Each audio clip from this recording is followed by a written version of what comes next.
UP में BJP के नए अध्यक्ष को लेकर तस्वीर अब साफ हो गई है। केंद्रीय वित्त राज्य मंत्री पंकज चौधरी यूपी बीजेपी के नए अध्यक्ष होंगे। पंकज चौधरी ने लखनऊ में बीजेपी कार्यालय में नामांकन दाखिल कर दिया है। चौधरी के अलावा किसी और ने नामांकन नहीं दाखिल किया। ऐसे में प्रधानमंत्री मोदी अमित शाह के करीबी पंकज चौधरी का निर्विरोध अध्यक्ष चुना जाना तय है। सीएम योगी, दोनों ही डिप्टी सीएम केशव प्रसाद मौर्य और ब्रिजेश पाठक समेत 10 नेताओं ने चौधरी के नाम का प्रस्ताव रखा था। नेशनल लॉ यूनिवर्सिटी में केंद्रीय मंत्री पीयूष गोयल और नए अध्यक्ष के नाम का ऐलान आज होना है और इससे पहले दोपहर 2:30 बजे तक यूपी बीजेपी अध्यक्ष के नाम पर लगातार सस्पेंस बना रहा। सुबह के करीब 11 बजे पूर्व केंद्रीय मंत्री साध्वी निरंजन ज्योति पहुंच गई थी पार्टी के दफ्तर और अचानक से हलचल वहां हो गई। 1:30 बजे के करीब पंकज चौधरी पहुंचे। पीयूष गोयल के साथ दिल्ली से रवाना हुए लखनऊ के लिए और सस्पेंस ज्यादा बढ़ गया।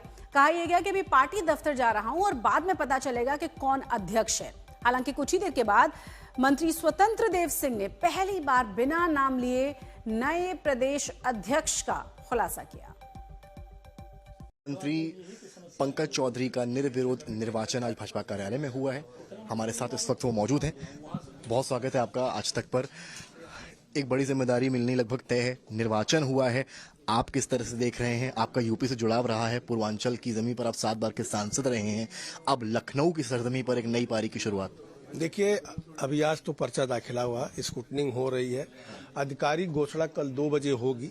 जो हमारे केंद्रीय पर्यवेक्षक आए हैं, तावड़े जी आए हैं, पीयूष गोयल जी आए हैं, उसके बाद फिर पूरा विस्तार से आगे की क्या कार्य योजना है उस पर हम बात करेंगे। पंकज जी, एक बड़ी अनप्रेडिक्टेबल सी बात बीजेपी में रहती है कि नाम की घोषणा, आपका नाम हालांकि सबसे आगे चल रहा था। आपको कब फोन आया, आपको कब ये हिंट किया गया कि हाँ आपको कम से कम पर्चा ही भरना है? देखिए, कहीं ना कहीं सभी सांसद, सभी विधायक को लखनऊ बुलाया गया था और उसमें फिर संगठन से ही आया कि पर्चा आपका भी दाखिल होना चाहिए, तो मैंने भी पर्चा दाखिल किया। वरिष्ठ नेता रहे, महाराजगंज से इतने लंबे समय तक सांसद रहे, खबरें भी देखी होंगी आपने, आपका नाम सबसे आगे चल रहा है। एक नेता के तौर पर इतनी बड़ी जिम्मेदारी, ठीक है कल अनाउंसमेंट होना है, सारी चीजें कल फाइनल होनी है, ये जिम्मेदारी के लिए कुछ सोचा है आपने? क्या कुछ? देखिए, खबर चलना और संगठन का निर्णय दोनों अलग चीज होता है। बहुत सी खबरें चलती हैं जो सही नहीं हो पाती हैं, खासकर भाजपा में खास तौर से जो हमारा नेतृत्व है, और निश्चित तौर से जो जिम्मेदारी मिलेगी उसको हम लोग निभाएंगे। मुख्यमंत्री योगी आदित्यनाथ हैं यहाँ पर, बांग्लादेशियों पर कार्रवाई चल रही है। एक जब प्रदेश अध्यक्ष के तौर पर आप आएंगे, क्योंकि पंचायत चुनाव बहुत नजदीक है, फिर यूपी का इलेक्शन है, उसको किस तरीके से? निश्चित तौर से योगी जी जो कार्यक्रम चला रहे हैं कि घुसपैठियों को बाहर कर रहे हैं, वो होना भी चाहिए। हमें लगता है कि आपको भी लगता होगा कि देश में कोई भी बाहरी आदमी नहीं होना चाहिए, उसका निश्चित तौर से हम लोग समर्थन करते हैं। कुर्मी वोट जो है 24 के इलेक्शन में कुछ घटा भाजपा का, और आप एक बड़ा चेहरा माने जाते हैं। महाराजगंज से आपका एक सियासी जुड़ाव है, आप दिल्ली में भी आपकी पकड़, क्योंकि आपके मंत्री हैं वहां पर। इस वोट के लिए क्या करना पड़ेगा भाजपा को, और एक प्रदेश अध्यक्ष के तौर पर आप क्या नसीहत देंगे? मैंने पहले कहा कि पहले जिम्मेदारी मिलने दीजिए, कार्य योजना आपको बताई जाएगी। चलिए, बहुत शुक्रिया बात करने के लिए। आखिर बीजेपी ने पंकज चौधरी पर दाव क्यों खेला है? क्या ये अखिलेश के पीडीए कार्ड की कोई काट है? इस पूरे खेल को समझने की कोशिश करते हैं इस रिपोर्ट के जरिए।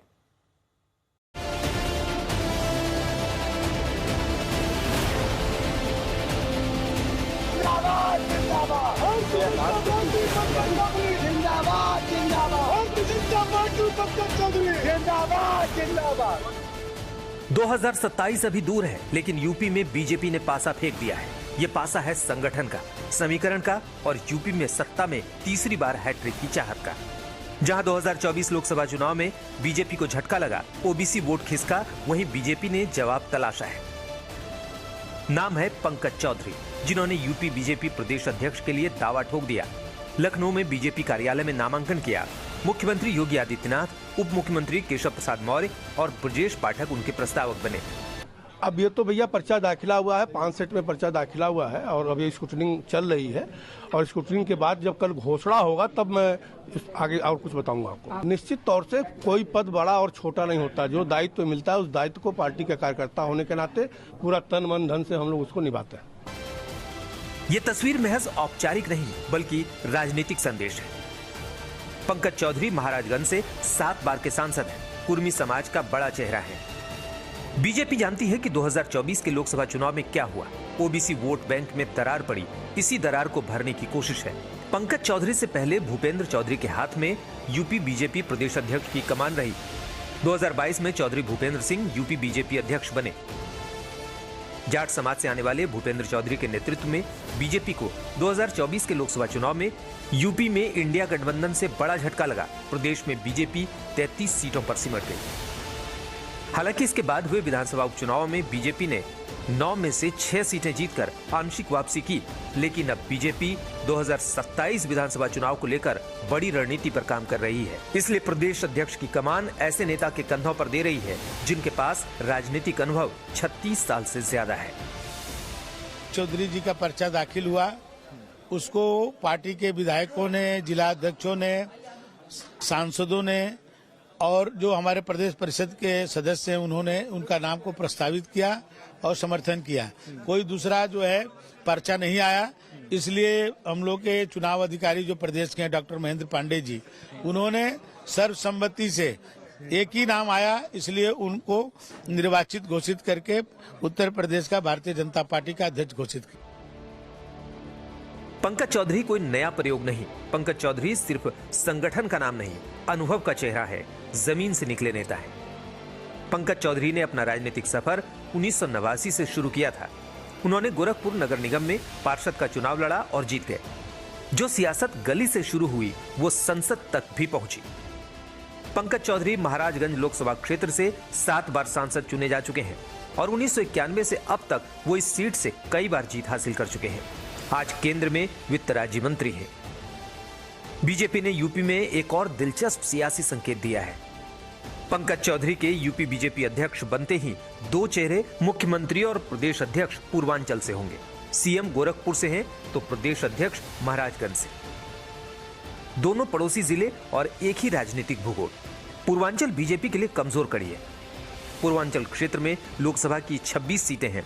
बीजेपी 2019 लोकसभा में जहां 18 सीटें जीती थी, वहीं 2024 में सिर्फ 10 सीट जीत सकी, जबकि समाजवादी पार्टी को 14 सीटें मिली। अपना दल और कांग्रेस को इस क्षेत्र में 1-1 सीटें मिली। पूर्वांचल की इन्हीं गलतियों को सुधारने के लिए बीजेपी ने पंकज चौधरी जैसे मजे हुए नेता को जिम्मेदारी थमाया है। हालांकि भारतीय जनता पार्टी में के संगठन में कोई चयन की प्रक्रिया नहीं है, मनोनयन होता है। चयन की प्रक्रिया केवल कहने के लिए है, दिखावे के लिए। दिल्ली और लखनऊ में जो तय हो जाता है वही प्रदेश अध्यक्ष होता है, वही राष्ट्रीय अध्यक्ष होता है। उत्तर प्रदेश में इससे पहले केशव प्रसाद मौर्य जी पिछड़ी जाति से आते थे, प्रदेश अध्यक्ष थे।